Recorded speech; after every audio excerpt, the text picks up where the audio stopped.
سب سے بڑی مسجد ان کی ہے وہ محمد کی مسجد ہے جو مکہ میں ہے. آپ اس کی کھدائی کر کے دیکھ لو, اس کے اندر ہندوؤں کے دیوی دیوتا نکلیں گے. وہاں کا شیولنگ نہیں توڑا, جسے یہ بولتے ہیں سنگ اسود, وہ ہمارا شیولنگ ہی تو ہے. بسم اللہ الرحمن الرحیم. السلام علیکم فرینڈ, پھر سے حاضر ہوں آپ کی خدمت میں ایک اور ویڈیو کے ساتھ. آج پھر میں نے آپ کو نرسنگانند سرواسی کو دکھانا ہے کہ اس ویڈیو میں اس کا کہنا ہے کہ مسلمانوں کی جتنی بڑی مسجدیں ہیں یا مدرسین ہیں ان کی کھدائی اگر کی جائے تو اندر سے مندر ہی نکلنا ہے.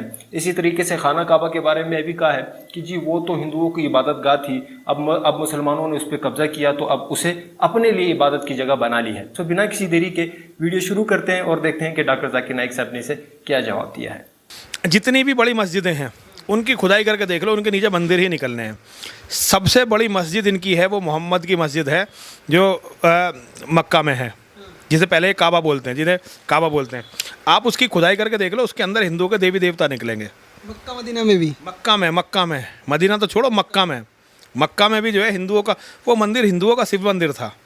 اس میں 365 الگ الگ مورتیاں, 360 مورتیاں تھیں الگ الگ. وہاں ہماری تردیویوں کی پوجا ہوتی تھی, ٹھیک ہے نا. تو وہ محمد نے وہ مندر توڑا, وہاں کا شیولنگ نہیں توڑا, جسے یہ بولتے ہیں سنگ اسود, وہ ہمارا شیولنگ ہی تو ہے. تو ان کی سنسکرتی ہے کہ دوسروں کے مندروں کو توڑنا, مٹھوں کو توڑنا, عورتوں کو لوٹنا, ان کے ہاتھ بلاత్కాر کرنا, منڈیوں میں بیچنا اور دوسرے لوگوں کا قتل کر کے ان کی سمپتی کو قبضہ لینا. that what actually Makkah is, but no one can give me the reliable answer.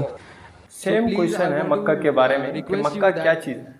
Please can you tell me in pure Hindi or English that what the actual concept of Makkah is?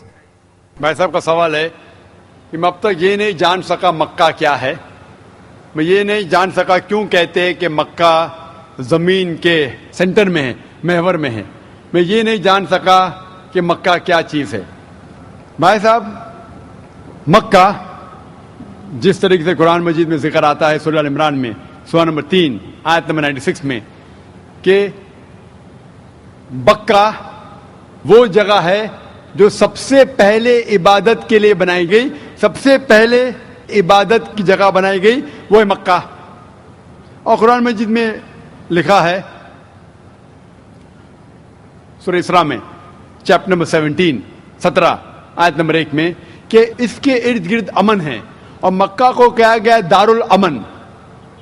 اور جہاں تک کہ centre کا سوال ہے, آپ جب world map دیکھیں گے, آپ اسکول میں پڑھے ہوں گے ورلڈ میپ آپ کھولیں گے تو آپ دیکھیں گے کہ نارتھ پول اوپر ہے, ساؤتھ پول نیچے ہے, ویسٹ کی طرف ہے امریکہ, ایسٹ کی طرف آپ دیکھیں گے جاپان, سعودی عربیہ جو ہے سینٹر میں, اور مکہ جو ہے, جو سٹی مکہ ہے وہ ڈاٹ آپ دیکھیں گے اوپر اور نیچے بھی سینٹر میں, لیفٹ اینڈ رائٹ میں بھی سینٹر میں. تو اسی لیے ورلڈ میپ آپ دیکھیں گے تو مکہ از ان دا سینٹر, مطلب محور ہے. تو that is one of the meanings. But real ہے کیا وہ دارالامن ہے اور وہ امن کی جگہ ہے, اور وہ پہلی عبادت کے لیے جگہ بنائی گئی. اللہ سبحانہ و تعالیٰ فرماتے قرآن مجید میں, I see the peoples means like the bhakt of Allah, they pierce their body and their means they do rally out on the road. What is it actually? بھائی صاحب نے سوال کیا کہ ہم دیکھتے ہیں کہ مسلمان لوگ اپنے جسم کو مارتے ہیں اور خون کرتے, کیا ہے؟ قرآن مجید میں کہا بھی نہیں لکھا ہے کہ مسلمان should pierce their body. قرآن مجید میں کہا نہیں لکھا ہے کہ اپنے جسم کو مارنا چاہیے.